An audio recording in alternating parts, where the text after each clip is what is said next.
ایک بندہ جرت سے لڑا، پامردی کے ساتھ لڑا، پوری توانائی کے ساتھ لڑا، انگ انگ پہ زخم کھائے اور مارا گیا۔ اب اگر وہ حضور علیہ السلام کے ساتھ ایمان رکھنے والا نہیں ہے تو ان تمام تر شجاعتوں کے باوجود وہ شہید نہیں کہلائے گا۔ شہید وہ ہوگا جس کو حضور کے ساتھ روحانی انتساب ہوگا، تعلق باطن ہوگا، ایمان کا رشتہ ہوگا،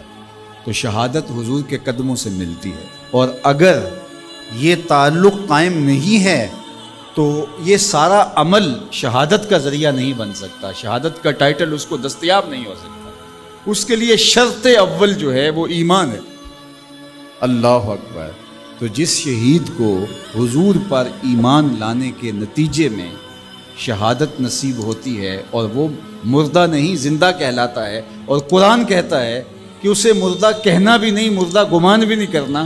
تو مجھے بتاؤ جس نبی کے قدموں کے صدقے سے یہ شہادت نصیب ہوئی، اس نبی کی اپنی حیات طیبہ کا عالم کیا ہو، اپنی زندگی کا عالم کیا ہو۔ حضرت ابو درداء رضی اللہ تعالیٰ عنہ فرماتے ہیں کہ حضور علیہ السلام نے فرمایا کہ جمعے کے دن کثرت کے ساتھ میرے اوپر درود پڑھا کرو، یہ یوم مشہود ہے، اس دن فرشتے حاضر ہوتے ہیں اور یہ تمہارا درود میرے اوپر پیش کیا جاتا ہے۔ تو صحابہ نے عرض کی یا رسول اللہ صلی اللہ علیہ وسلم، جب آپ وصال کر جائیں گے تو کیا یہ سلسلہ بعد میں بھی یوں ہی جاری رہنا چاہیے؟ تو آقا کریم نے فرمایا ان اللہ حرم علی الارض ان تاکل اجساد الانبیاء فنبی اللہ حی یرزق، اللہ نے مٹی پر حرام کر دیا ہے کہ وہ نبیوں کے جسموں کو کھائے، نبی قبروں میں زندہ ہوتے ہیں اور ان کو رزق بھی دیا جاتا ہے۔ اللہ اکبر۔ تو زندہ ہے واللہ، تو زندہ ہے واللہ، میرے چشم عالم سے چھپ جانے والے، اللہ نے ان کو وہ حیات طیبہ اور طاہرہ سے نوازا ہے، وہ قبر میں زندہ ہیں، قبر میں حیات ہیں اور اپنی امت کے احوال سے آگاہ ہیں۔ امام مالک امام دار الہجرہ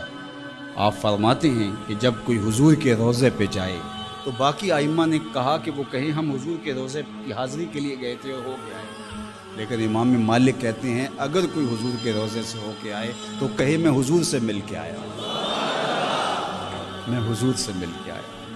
اس لیے کہ حضور اپنی قبر میں زندہ ہے۔ حضور نے ارشاد فرمایا قرب قیامت میں جب حضرت عیسیٰ آئیں گے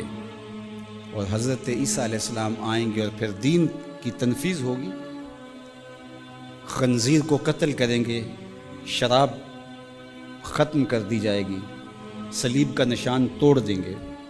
کفر مٹ جائے گا، اسلام کا جھنڈا کائنات کی ایک ایک چھت کے اوپر لہرا رہا ہوگا۔ جب حضور کا دین پوری دنیا کے اوپر غالب ہوگا